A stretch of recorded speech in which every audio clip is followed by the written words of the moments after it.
Unspoiled Network podcast.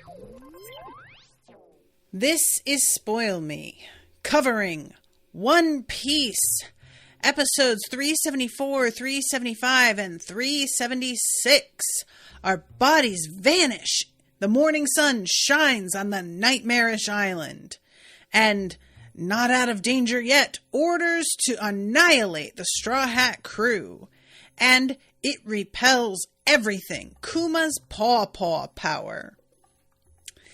In these episodes, we finally see Moria taken down. It turns out he bit off a little bit more than he could chew. And then we get to see the paw power, which I have a lot of questions about. Welcome to Spoil Me.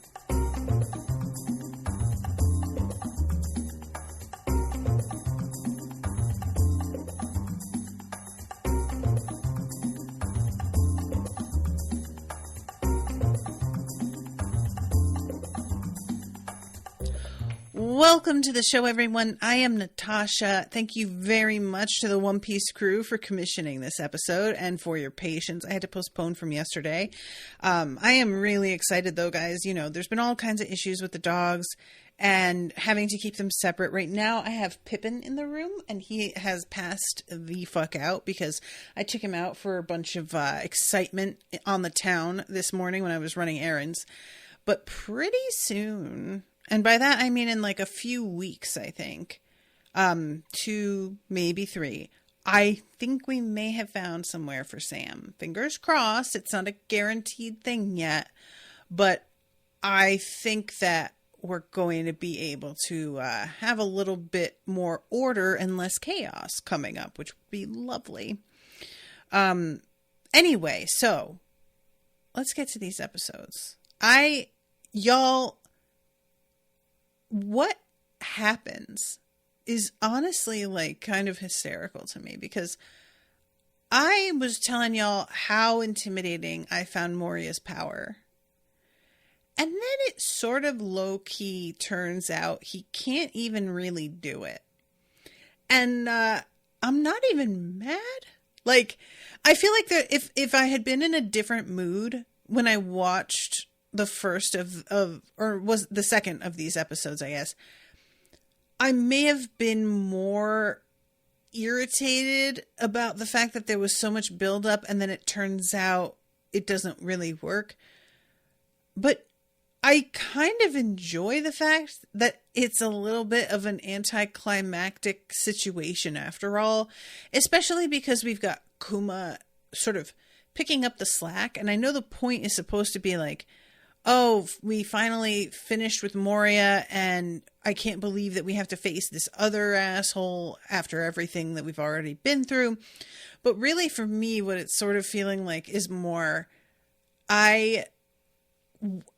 we didn't get the fight I was expecting from Moria, so Kuma has to show up in order for there to feel like something happened. You know what I'm saying? So anyway, all right, let's start with the first of these 4 because I was sort of puzzled when the title of this is Our Bodies Vanish, and the other episode there had been a moment where it looked like people's bodies were actually just straight up gone, and I thought that was what was happening here. But it turns out that what this is referencing is the fact that the sun is coming up and it's causing people's bodies to dissipate even though they are getting their shadows back, and that should be impossible now. And I really enjoyed the surprise of the fact that everybody thought we're in the clear and it turns out they're not. And I say this like, you know, there's some rules that were laid down and it appears at first like we're bucking those rules, but I just enjoy the like shock value of everyone sort of believing one thing and it turning out to not quite exactly work out the way they thought initially. So we start off 370, is it 373, I think? And you guys, I can't tell you how much of a dodo bird I felt There's that pirate captain whose whole thing is that she proposes to people like the moment she meets them. And I didn't fucking realize that this woman's shadow is, of course, in that pig zombie. Which, I don't know how I missed it. And my fucking brain took so long to catch on because at one point her men are calling her Lola. And I'm like, oh, Lola. That's weird. I thought that was the name of the pig zombie. They're both named Lola? That's weird. And they do seem kind of similar. What's going on with that? You guys, it was like I had never seen the show. It was like I didn't know what the fuck... Like, it took so long for me to remember. And I think what sort of surprised me was the fact that Lola is not... Like, the name of the person who has the shadow isn't usually what they call the zombie. So I think that's sort of what was throwing me off, you know? It's not like they call Oars Luffy. They call him Oars. And the little guys that are like squirrel creatures, it's they're called like, I keep wanting to say Flotsam and Jetsam, but that's the name of the eels that are Ursula's sidekicks. But they're called like Havoc and Mayhem or something, right? Like something that is not the name of the people whose shadows they are, in other words. So I don't know why in particular the zombie pig was called by the same name as the captain, but I do find it really funny that like she was called by the same name, and it genuinely seems like as long... She says something at one point about how they've been hiding in the shadows for... 2 years? It was a long time. And trying to figure out a way to get their shadows back. And Moria has assured us that once a shadow is out of somebody's body for long enough, it begins to lose any trace of that person's personality. Well, I present Lola because that pig was pretty much Lola's personality, like squared. And that's a pretty big exception to this rule is all I'm saying. And my headcanon for this is, if you have a really strong personality, it never quite goes away. So I like to think Oars would never have stopped being like Luffy. No matter how much Moria assured everybody, give him some time and he'll be completely under my control, my headcanon is that would literally never actually happen. That's what it's supposed to happen. And that's what would happen with most people. But those who are a little bit fucking nuts, it doesn't actually ever occur. That's my headcanon, and I'm sticking to it. Seraphim says the Risky Brothers. Right, and I do think that's their name. Best guess, the shadows that got put into Animal Frankenstein's. Just go with the shadow's name since the original body wasn't a person with their own name. Okay, I see what you're saying.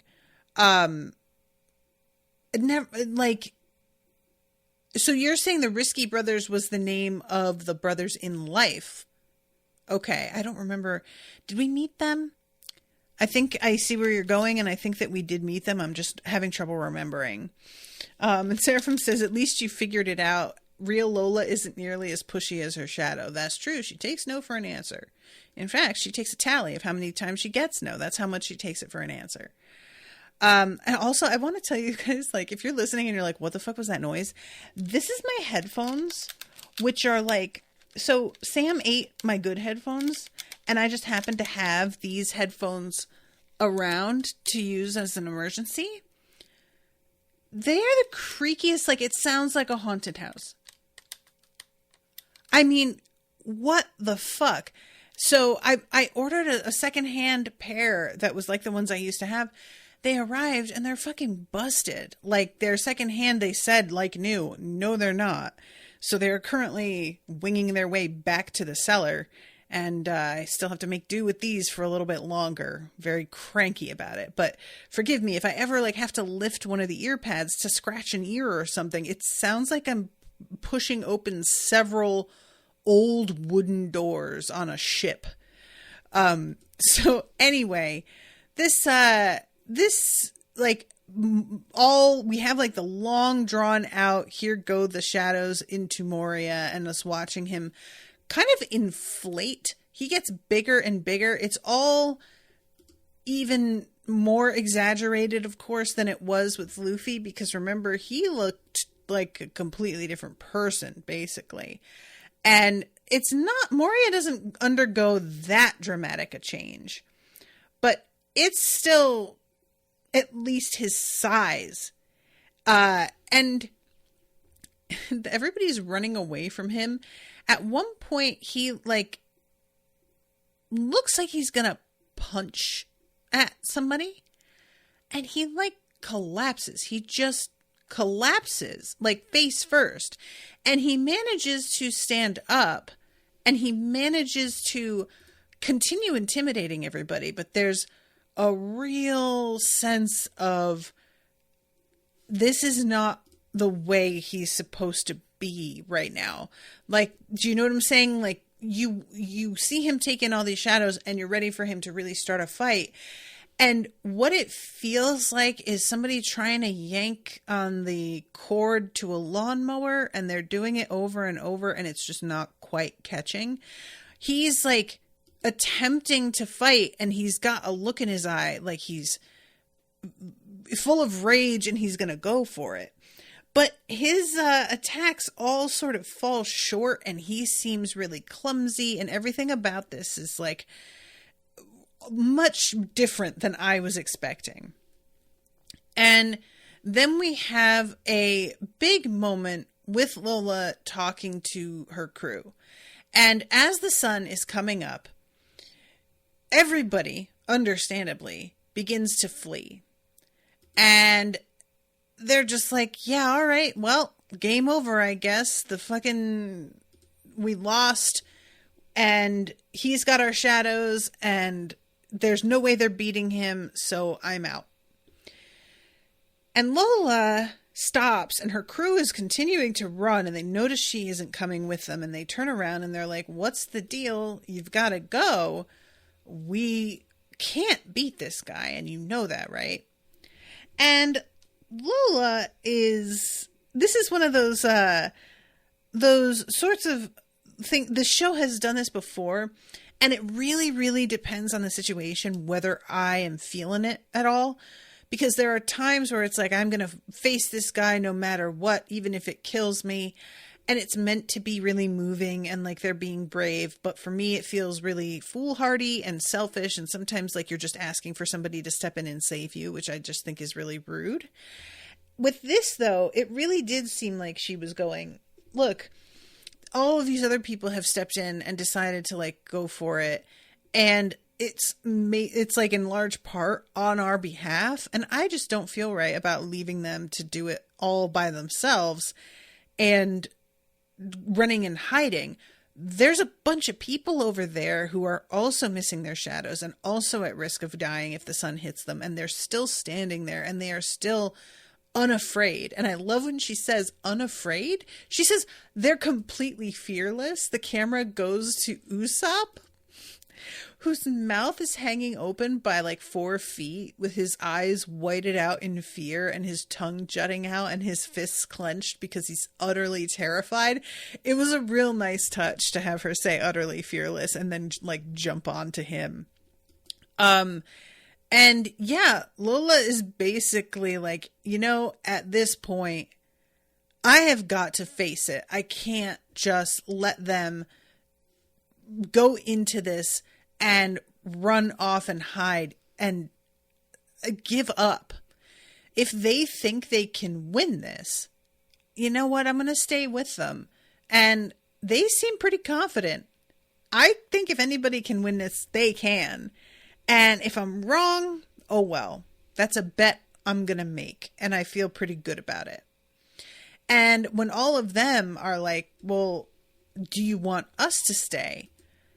she says, I'm not making that decision for you.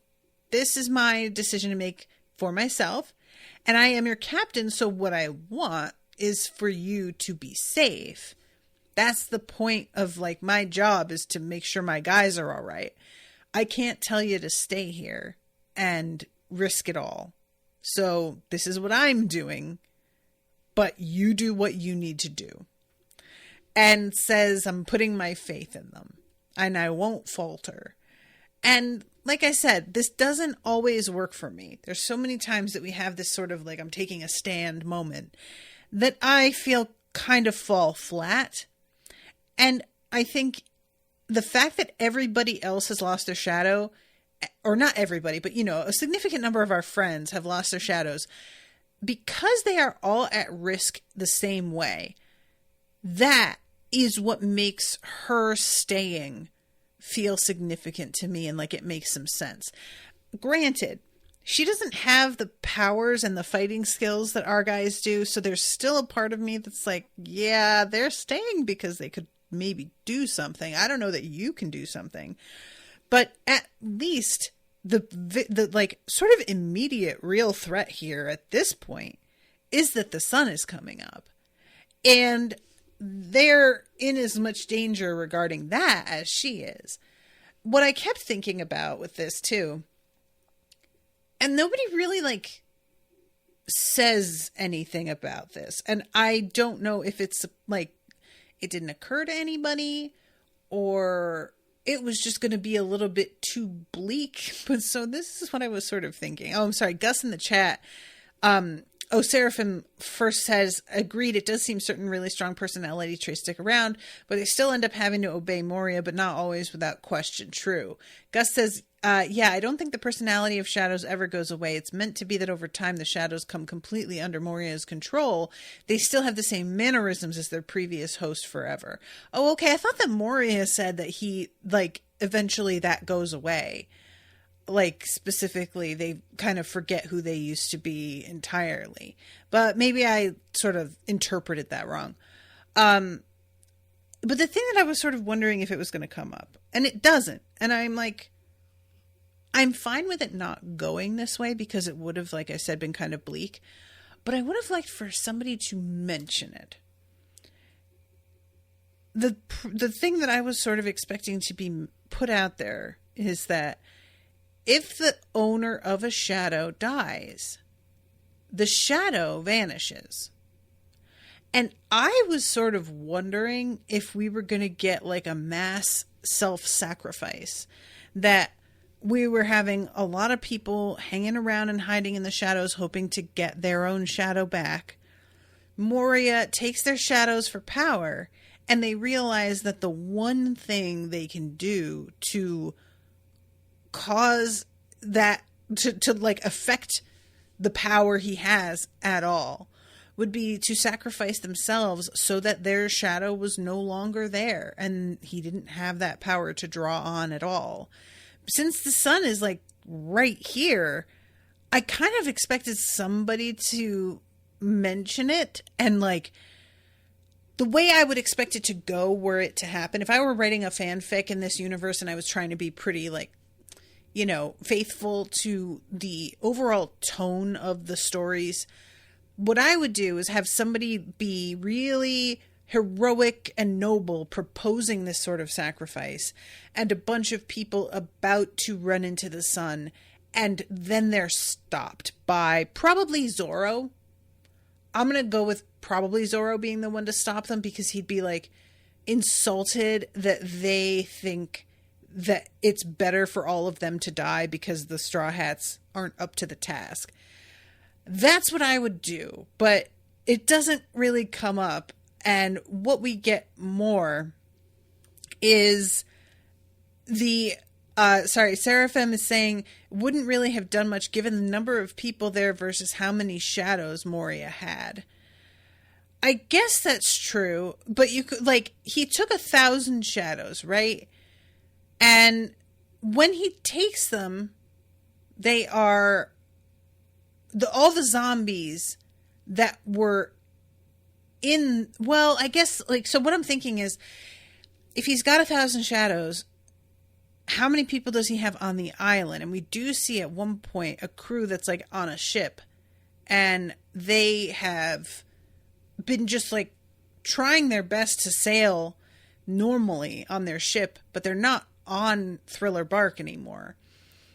And yet their shadows are gone and they're not on the island. So all that to say, not every owner of a shadow is present. But I don't feel like I've got a good idea of where everybody is and what's happening to all of them in terms of the rest of the owners. Because if he's got 1,000 shadows, there's 1,000 people somewhere spread out somehow. And that one ship is the only place that we see that isn't like on the island. But anyway, I just thought that maybe it would be mentioned and, you know, there would be a thing with it, and it doesn't really come up at all. Whether or not it would have made a particular difference, I just expected it to be addressed because everybody starts like steaming and you know, getting hit by the sun and begins to smoke. So we're right on the edge of a bunch of folks completely dying. And it seemed like the moment for that to be brought up. But anyway, so this is Luffy. He is doing his third gear, and he's using Jet Bazooka, which he pushes at Moria's stomach a bunch of times using Jet Bazooka. And the shadows begin to just leak out of his mouth. And I gotta tell you guys, the imagery of these shadows pouring out of his mouth upward instead of like pouring down his front the way that like a liquid would do is very off-putting. I kept thinking about Full Metal Alchemist, and you know what I'm talking about, and how like disturbing that imagery was. And this is sort of what, like, this is like a really tamed down version of that. It's all the edges have been sort of smoothed here, but it still brought it to mind. So everybody's beginning to realize that Moria's like out here taking all of this power, acting like he can just wield it.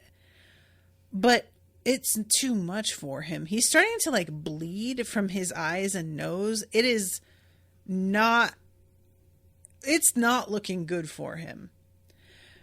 Luffy prepares to attack again, and Moria yells "Brickbat," and we get all of the shadows piling up around Luffy and creating a box with a lid that just slams shut on him, which I did think was actually kind of dope looking. And Moria is like, all right, now I've got you in the box and I'm just going to crush you. And he punches the box, which of course, the box is like on the side of a building. So when he punches it, he takes out this huge chunk of the building. Everybody is like, obviously, there is no way in hell that Luffy survived that. But because we know that Luffy is rubber, I was not worried about this in particular. He like falls, we see him in the box and his like arm is still just sticking out of it, but the box is still there. And Moria stomps on it and calls him a cocky little snot. And I was sort of like, that's fair. You know, I don't know if I'd say that Luffy is cocky exactly, but I 100% can understand somebody else seeing him as cocky. So, like I said, everybody is watching this thinking Luffy's dead. Moria is monologuing about how Luffy needs to learn his place in the world. Nails that stick out get hammered down. And then we get a pretty good moment, I thought, of Luffy emerging from the box. He is still able to stand up and he is still trying to channel third gear, like his body is doing that weird shiny thing that it does. And he says, maybe I am a nail that sticks out, but I'm not going to let anybody hammer me down. And I actually really liked that. You know, there's a lot of lines that are meant to be like, I'm not giving up and I'm going to use whatever you said and sort of reverse it. Again, that don't work. And I just thought this one really did. It's one thing to be like, I'm never going to lose, but that's not even what he's saying. He's just like, maybe I'll lose, but that doesn't mean I've been hammered down, which is a different thing. And I just sort of liked it. And Moria starts laughing and is like, wow, I can tell that you believe that, which is almost impressive because you seem to think you're indestructible. And Luffy says rubber bounces back. And I was like, true. That's also a pretty good line. Moria gets very angry at this. So Luffy is like powering himself up again and saying, I am gonna make you spit all of these shadows out. Don't even worry about that part of it. And he does that thing where he like blows up his forearm. And this is such a huge moment because we have Usopp who had watched Luffy use this technique before and then become utterly paralyzed and like almost a sitting duck. And he's watching Luffy do this thing again as he's like blowing his arm up and it goes into his body. And he's realizing if he does this, yeah, he may beat Moria, but like if he doesn't beat him with this, he's just going to be useless. So Luffy uses giant jet shell and pounds forward directly into Moria's sternum, basically like a spot where if you were to punch a person, they'd probably vomit. And Moria starts to lose a bunch of shadows, but he puts his hands over his mouth and he's trying to hold them in place. And then we have an interesting moment that I loved, which is Lola yelling to her shadow, trying to remind it who she is and that it's a part of her. I loved this, you guys. I really did. Like, it didn't, like, the connection that people have to their shadows. I wouldn't have minded a little bit more conversation about the lore regarding how all this works, because I do feel like this is such a fascinating concept, and I understand that probably what was going on is that Oda doesn't want to like box himself in too much, so he lets things be vague, and that way he can just pull out whatever, and that makes total sense. But I wouldn't mind seeing this sort of idea being handled by somebody like Brandon Sanderson, for example. Somebody who's like, all right, bet. Magical system, I'm going to give you so much magical system. Like, just to see what he'd do with it. And all of her guys, when they see her, like, standing in the sun, calling to her shadow, they come out and they start to yell at her that they're not going to let her die out here. And she reprimands them by not saying, I'm doing this, but by going, you guys can't tell me that you don't feel it. They're right there. Which I loved that so much that she's just like, okay, dudes, maybe if we all like got on the same page here, we could do something about this. You know, there's just a sort of like impatience and an instinct that she's going with. And soon we've got all of the guys like on the sidelines. I should mention again, weird thing with this show. You can have like a woman pirate captain. You can never have women pirates. It's like, I don't get what that's about. The One Piece crew is like the only crew we have ever seen that has any women as members of the crew. Otherwise, it's a woman captain and no men anywhere to, or no women anywhere to be seen. It's only men. I don't know what that's about, but I gotta be honest, I'm sort of getting over it. I'm like, come on. But anyway, all of the dudes begin to yell for their shadows, and it seems like it's kind of working. Moria is struggling, and all of the One Piece crew that is like or the Straw Hat crew, they are standing around watching this with smiles on their faces. Like they really believe that this is working and that it's accomplishing something. And then Luffy is like, all right, you know what? I'm going to jump in on this as well and try and like call my shadow back. So he launches another assault on Moria using third gear, punches Moria back, and he like hits a huge chunk of the building, which begins to collapse on top of him. Meanwhile, Luffy, who had been on third gear, this attack knocks so much of the wind out of him that he goes flying through the air like an inflated balloon that you like haven't sealed off, you haven't tied it, and you just let it go and it just goes like through the air. That's basically what Luffy does here. He goes flying and it's a very like floppy, weird little moment. It's very funny to me because the majesty and slow-mo of Moria falling, when it is, you know, that's pictured right beside Luffy's sort of sad little flop. I found that very, very funny. So Moria is on the ground and all of these shadows are like pooling in his mouth. It looks like he is right on the edge of losing all of them. And Moria is saying to himself, you little bastard, I'll show you the real nightmares that are waiting for you in the new world. Which I don't know what he means by that, because he's on the edge when he says it, and then as soon as he's done talking, all of the shadows begin to like pour out of his mouth. It's like a geyser. And this is when there's a huge crack in a part of the building that had been shielding everybody from the sun. And the sun starts to hit the people whose shadows are on their way back but have not quite made it yet. And they begin to disintegrate. And I'll tell you what, it's pretty freaky. I didn't believe for a moment that they were actually going to disintegrate and die, you know, of course not. But I was really surprised that the shadows don't immediately fly back into them. It takes a little bit for this to happen, you know? So,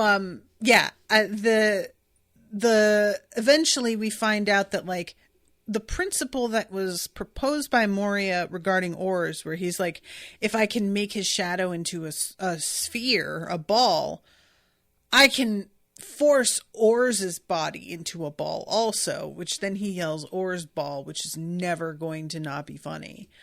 But basically what they're asserting is that because the shadow was still the full size of the people that it was stolen from and like had their shape, we have the shadows restoring what had started to vanish because the body had to obey the shape the shadow enforced on it. Which, sure. You wouldn't even have to really explain that to me, and I would be mostly like, I accept it, you know, to be honest. Gus says, I forget if it was this group of episodes or the last group, but Moria was explaining that he used to be just like Luffy, full of dreams and ambition, but when he went into the new world, his whole crew was killed. That's why he primarily uses zombies now instead of living people. It might have been right before he started absorbing all the shadows. Yeah, it was sort of...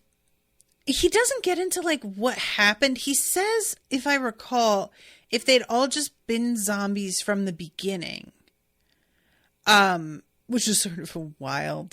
Like, I get what he means, you know, but it doesn't, it's like, that's not better. You get that right.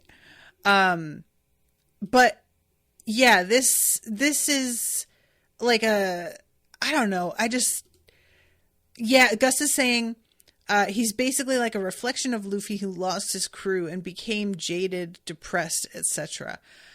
I would love to know what the fuck Moria was doing with his powers before he decided to go down this like weirdo path. But this is when we get at the next episode, the montage of all of these different people getting their shadows back. So we had that like one captain that we had met. We have a pretty wild moment with the girl who is a maid at that house. And she turns out to be the one who like hates plates and is the shadow that had been inside the movie star whose name I will literally never remember or get right. This was a weird one because it was like I think the only person that we hadn't already met, you know, the captain we had at least seen, but she is like working for this guy who is, I was thinking that there was a sort of like romantic thing between them, but then I think his wife is mentioned. So it's supposed to just be that she's like just a straight up servant. And I would love to know how her shadow was stolen. Like, what happened that she was even able to get away and then come and get this job here? But she is expecting that, like, he's going to fire her for reasons that were weird. She breaks a bunch of his dishes because she's so startled at the fact that her shadow's back. And then when he doesn't fire her for that, she's, like, deeply grateful. And I was going, bar so low, honestly. And then we go back to all of our friends who are realizing that they aren't dead, even though it seemed for a moment like it was completely game over. I do really love Brooke, especially standing in the sun and just being like, well, goddamn, I can't believe that we got on this other side of this. Like, and just the slowness of him looking at his hand and then turning his face to the sun and his shadow pouring behind him. I just really appreciated this moment. Good for him. Meanwhile, this place is a fucking disaster. Like the whole building, it's shot to hell. And I have to assume pretty much everybody is just going to completely abandon Thriller Bark. Like, you know, we've got Absalom and we have got, what's his name? Hilden? Is it? I don't know what they're going to do. Maybe they'll stay here. I'm not sure. But there's Oars. Guys, this bit, he is so, let's see, I'm trying to find it. Here it is. Frankie says, does anybody have any cola? That wore me out. Sanji says, all the creepy stuff and weird creatures in this place were an illusion. A false reality made by Moria and his crew. Now that he's been beaten, there's nothing left in this place. It's like we all woke up from the same horrible nightmare. There's lots of actual zombie bodies. Those weren't an illusion. So what exactly is he saying was an illusion? I didn't really understand that. You know, it's like I wasn't getting, like, we don't go, I don't think, inside the house and see that all of the trappings inside or the portraits and things like that those were illusions, were they? I don't think. But anyway, we go for a moment to Absalom waking up and Lola is like right next to him and he thinks that she's alive, but her shadow has left her.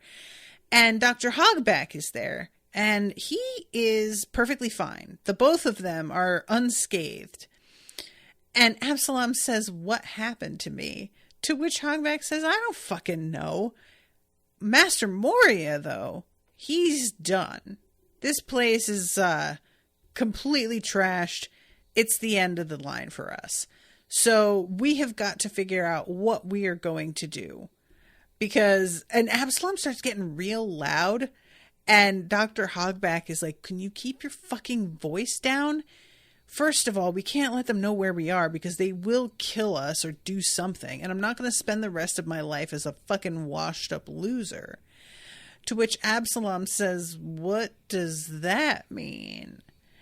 And we cut away from them. And for the rest of this section, don't see what they do.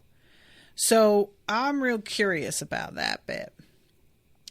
Gus says, what's so weird about that one? Oh, the maid. is that her real world personality seems nothing like Sindri. I'm pretty sure most of her personality as a zombie came from Sindri's body. I don't know though. Seraphim says, I'm guessing that all the zombies and monsters and everything that seemed supernatural was just the result of Moria's devil fruit. But that's not an illusion. I mean, I would argue that they are supernatural. It's just such a weird line in this world. It's like the same thing as Luffy being impressed that Usopp, the Sniper King, is a superhero, when it's like, Luffy, you are a literal superhero. Why are you impressed? But because it's like devil fruit, it doesn't count for whatever reason. So it's certainly, to me, the exact same thing. Literally, who cares? But I guess, I don't know though. It's just, again, even if that were what he meant, that's not really the same as being an illusion. And he says like all the creepy stuff has disappeared as the camera pans over the many abandoned zombie bodies all over the island. So I don't know. It doesn't really matter. I just found it sort of confusing. So at this point, everybody is starting to celebrate. It's a real moment. And then Nami is like, do you hear that? And we have a moment where we go over to Kuma, who again is carrying a Bible. I keep forgetting about that weird aspect. And he is sitting and observing what's happening and getting orders about what to do. And he has been told to kill absolutely everybody on this island, to not leave anyone alive. I don't know what that's about. I'm really, really curious if this is going to come up, or because what is the point of killing all of these other people? It's one thing to just like say, okay, I need you to take out the Straw Hats, do whatever you need to do, and any sort of collateral damage is acceptable as long as they're killed. But that's not even the orders that he gets. It's to explicitly make sure that there's nobody left alive on the whole island, which is bizarre. I'm not understanding what the point is of this. And I should mention that once again, after this massive fight that Luffy has just gone through with his third gear, he is down for the count. Like, there is nothing useful left in him at all. And essentially, he's unconscious for all of this. So we then go to Kuma, and there's a real slow pan as everybody's looking at him and impressed with how huge he is and becoming intimidated by the fact that, like, even after everything with Moria, I can't believe we still have to deal with this guy. And then he looks at Zoro and he says, should the annihilation start with you? Which is a hell of a sentence. And Zoro, for his part, I think, does not fully understand what he's dealing with here. Nami tries to explain. And, you know, I'm not saying that people don't believe her, but it's one thing to hear it and it's another thing to see it. And he goes into this, I think, with maybe she thinks he's very intimidating, but I am a better fighter than her, so what she would be worried about wouldn't necessarily bother me, I think, was sort of his attitude here. And all of the guys in the background, by the way, have psyched themselves up a little bit, because they just got past Moria and they're sort of like, we got our shadows back. And you know what? You think we're going to lay down our arms now and be done with it? Fuck it. We're going to go for this dude and take him down. Who cares? This is the one part where Lola is like, guys, have some sense. No, you're not. You can't beat him. What are you doing, babes? I love y'all. And I was like, gonna stand fast when it came to our shadows. This doesn't need to happen. This is not our fight. And I did kind of find that funny because I don't disagree with her at all. But it's just so like, they have just got the reverse attitude of what she wants. And Zoro tells them all, like, don't get involved with this fight. He pointed me out specifically. Y'all saw it. So I'm going to handle this dude on my own. And he has a very unhappy sort of revelation here, where the first attempt that he makes on Kuma, the reaction that Kuma has is so fast that Zoro barely gets out of the way before he's crushed under this guy's paw, I suppose. He leaves such weird prints. He's got paw pads on the palms of his hands. And when he strikes out, multiple prints are like left all over the place. So Zoro gets hit, but his hits do fucking nothing. And Kuma is just warding them off with what seems to be his bare hands. And Nami off on the sidelines is like, I don't even get what his power is. What is he doing? Like, what is this? And all of the other men are starting to see the paw pads and like figure out what's happening. It's all making a lot more sense because I couldn't figure out like the design on his clothes, and I was seeing that there was like polka dots of various sizes, and I was thinking that it was sort of a fun design, and now I'm realizing, oh, it's just like the paw print, which does not make it less fun, for the record. But what Kuma does too when he I won't say deflect, I guess is the word. He puts his hand up in response to Zoro's strike, and the strike, instead of like being absorbed or bouncing straight back, goes sideways and slams into the building. These buildings have really taken a beating today. And he explains at this point, Kuma, I ate the paw fruit and became a paw-palmed human.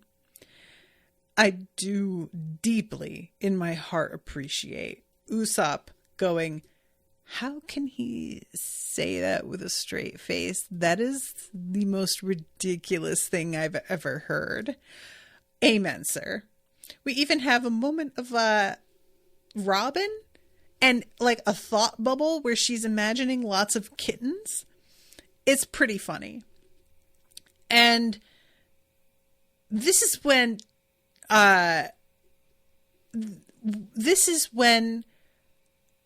we have like everybody starting to sort of chime in, being like, well, I don't see this, like how this would even work. And Frankie says, I don't take him very seriously if he's just got like kitten powers. Who cares? Which Kuma apparently hears because he lashes out with his ability. Doesn't even turn his head, by the way. He just like sticks his hand out without even looking over. And Frankie goes down, and it's rough. Like, it's a pretty solid hit. And what follows from here is basically Kuma attacking everybody and insulting them right after by being like, I had heard big things about you, but I'm not impressed. Everything I'm seeing is really mediocre at best. I don't get why anyone is impressed with you. And I loved especially when Usopp fires one of his like starbolt things at him, like a phoenix bomb or something. He says, the king of the snipers steps up, a title you clearly gave yourself. That is devastating. That's a really like cold-blooded insult. Damn. I mean, And it's weird too, because you guys know, like, when Kuma showed up, I was a little thrown by the fact that he is so soft-spoken. He's got a higher, softer voice than I would ever expect for a character that looks like this.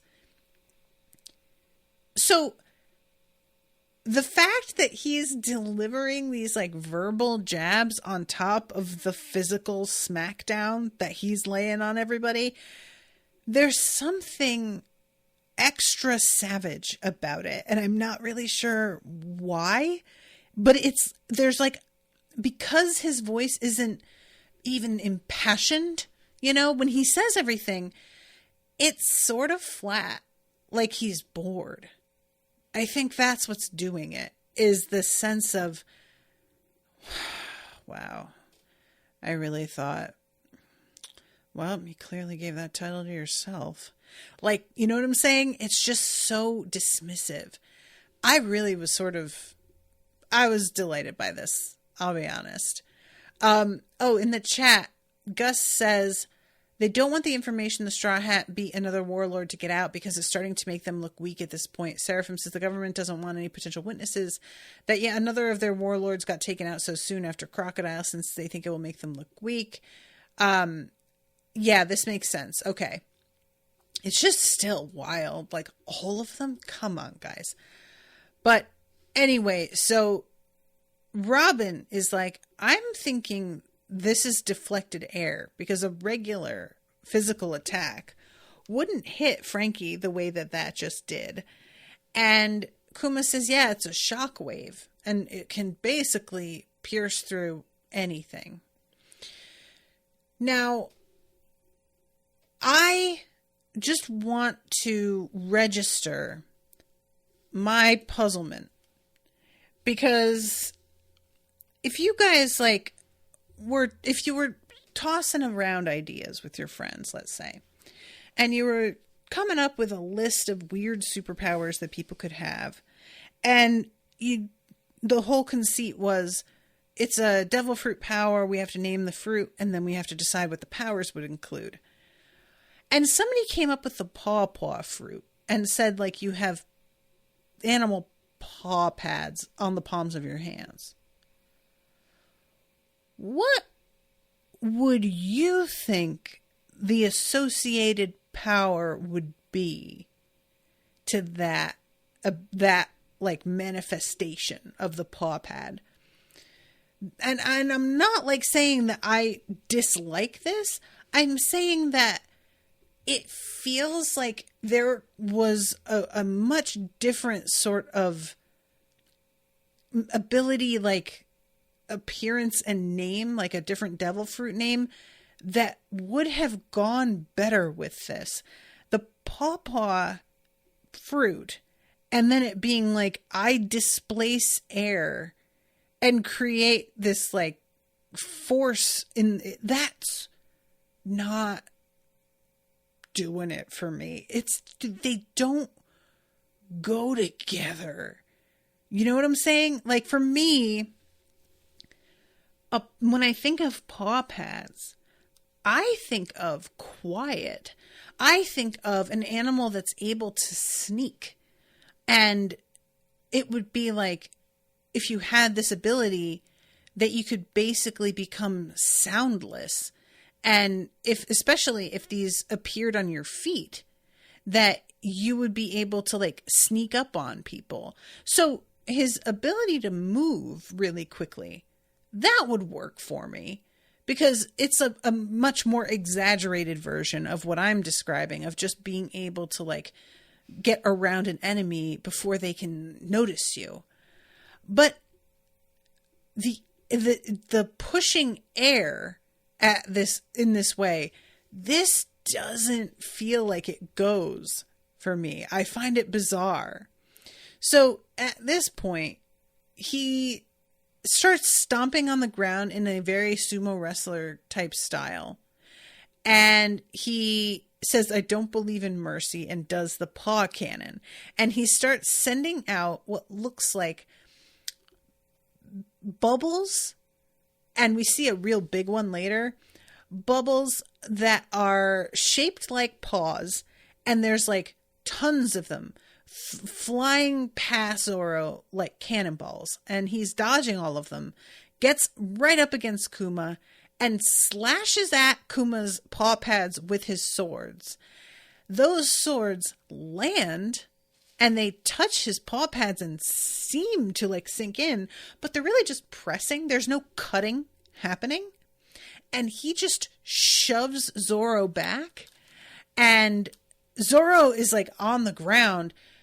At one point, this dude is right behind him, and it's like extremely intimidating because we have seen Zoro get beaten before, but it's never felt like it's this effortless. You know, it's always seemed like he gave them a pretty good run for their money. And by the time they started to really beat him, it was because he was giving them more of a fight than they expected. And they finally decide to like pull out all the stops. But this is Zoro getting beaten with this guy at like base level energy output. There's hardly any effort, you know? So this is when Sanji flies forward and he kicks Kuma in the face. And of course on the sides we've got Usopp and Chopper delighted. What a badass. He landed a kick straight to the face. And really just thinking, here goes Sanji saving the day. And then Sanji falls to the ground, clinging to his leg, crying. And I think he like either broke his leg or just really hurt it. But I'll tell you what, I don't think I remember any time where Sanji's had an injury to one of his fighting legs. We've had, sorry, there's an appearance of my little guy over here. Bless him. We've had Sanji be taken out for the count. You know, he's definitely been sidelined, but I've never seen the means by which he like fights fucked up for him like this. And I really found myself upset by it. It's almost as bad as like when one of Zoro's swords gets like broken into pieces. I would say worse because it's a physical thing as well. You could just go buy another sword, but if you really fucked your leg up, you gotta like heal that, which is a pain in the ass. Let's see. Seraphim says, I get the feeling this was more created to fit in with giving Kuma a bear aesthetic while also giving him this kind of OP power. Gus says, yeah, it's a pretty loose connection. There's probably some Japanese onomatopoeia that connects deflecting concept with paws. Maybe it's meant to be that paw pads are so soft that everything just slips off, like Alvida's fruit or something. I'm not sure. Maybe. Yeah, I mean, I'll be honest. I really thought I was going to see some claws as well. Like you guys have mentioned about how his name means bear. And maybe that is coming because we definitely by the end of this episode haven't seen everything this guy can do. But so far it's just the paw pads. And I also sort of wanted the paw pads to look a little bit more bearish because there's like a particular look to that kind of, and they're just perfectly round circles and it looks so cutesy. It just does. The design reminds me of the button covers for the Nintendo Switch. So many people have like those paw button covers. And that was what I kept thinking of over and over again throughout this. So, yeah, everybody attempts their assaults. He is not impressed with absolutely any of them. And finally, he's like, I've been told to kill everybody on this island, so here we go. And he begins to do this weird thing. He's holding his hands out, and there's this massive bubble of a paw print in the air. And he's sort of pulsing at it with his hands. And as he does this, it gets smaller and smaller and smaller and smaller until it is between his hands. It had been the size of a pretty good sized house. And eventually he compresses the air so far down that it's like a glowing ball, like a baseball size. And Robin is like, oh, so what he's doing is he's compressing this air down so that when he eventually releases it, it's just going to explode like a bomb. And everybody, when they hear the word bomb, understandably, begins to freak out. And he stops after he's got his weapon in place, and he says, so, I've changed my mind. I am going to spare all of your lives as long as you give me Luffy's head. Which, of course, nobody is going to be willing to do, at least from the Straw Hats. I'm not sure if, like, some guy on the sidelines isn't going to say, come on, guys, let's go cut his head off, kind of thing, you know? But he puts this forth and is like, if you don't agree, then yeah, I'm going to release this and the whole place is going to blow up. So that's the deal you've got going for you. If I go back with him, that's all they're going to need. That's his, like, you know, he's really their main enemy here. And I think that would be good enough for the world government.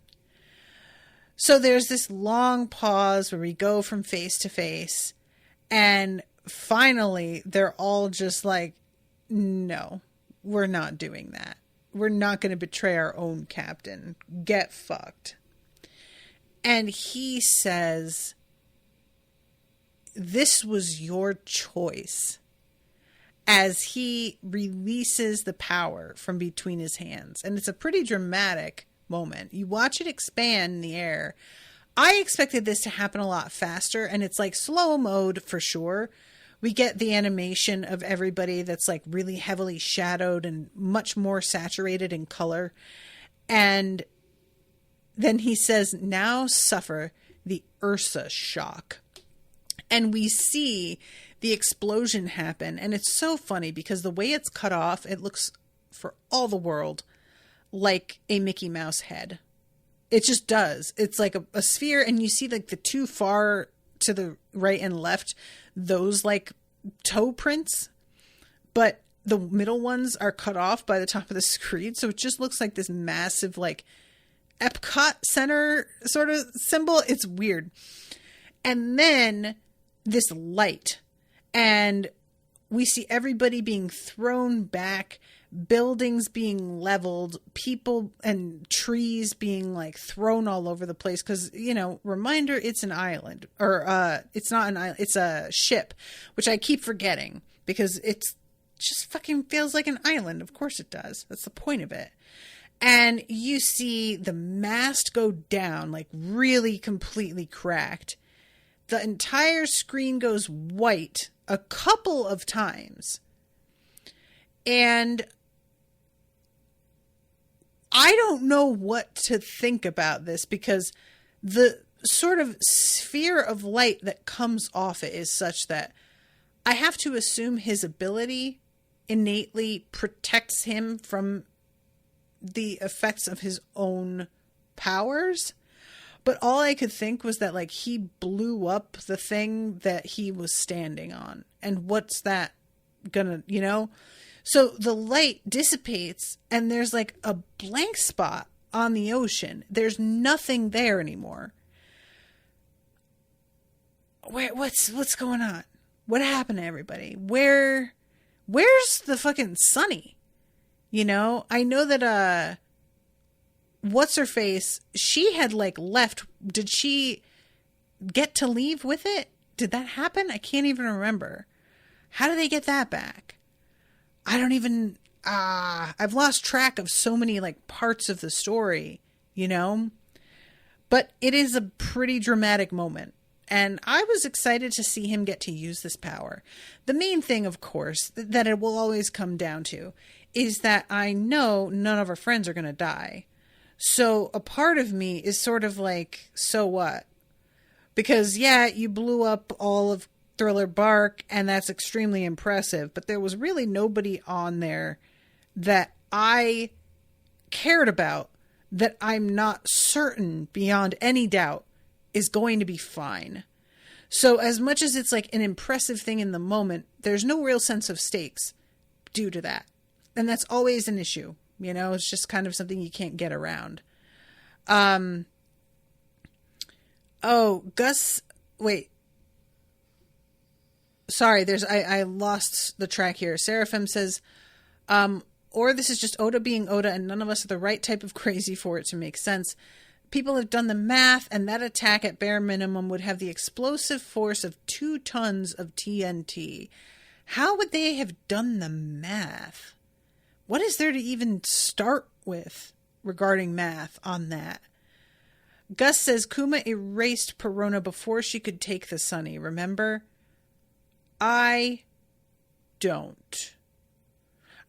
I remember her disappearing, I guess. And I think I said something about maybe that's where he sent her when she asked where she would want to go for a vacation. So I guess I vaguely do. So the Sunny was there. So the Sunny has to have been destroyed, right? And I'm assuming it's not. Again, is the thing. Because plot armor. So what happened to it? Because it's truly a blank spot. And I guess that like once the camera closes in a little bit, we'll start to see some debris, or maybe not. Maybe the point of the fact that he like erased Perona, maybe this is sending everybody somewhere else. And it's not, I mean, we saw things getting destroyed, but maybe there's another aspect to it. I don't know. It's just a really weird moment because a big part of me is like excited that we got to see it and impressed with it. And then another part of me is like, but I know that wasn't enough to kill our guys. And if it doesn't even kill the people that are like standing closest to him, how powerful can it really be? Seraphim says, calculate the volume of air it started with and work out the amount of energy compressing it. But they have to like wildly guess the volume of air because nothing in this universe is proportional to anything that, you know, like even he is just in terms of sheer size, 8 times the size of any of our friends who are normal sized, I would guess. I really wonder if it's like when you get to be a devil fruit user of a certain age, do you just start to grow? Because all of these guys are inhumanly large. And I've been sort of like treating it as if they're an entire different race of people, to be honest. And they were given the devil fruits they were because of their size, which would make them like more intimidating and effective weapons. But now I'm starting to be like, maybe it's the other way around. Maybe the devil fruit just makes you fucking expand and grow enormous, which would be hilarious if we got to see Luffy be this size eventually one day. All right. I've really got to wrap up, but thank you guys so much for hanging out with me. I appreciate you a lot and appreciate your flexibility with me having to reschedule. And I hope you're enjoying the content. Until next time, toodaloo, motherfuckers.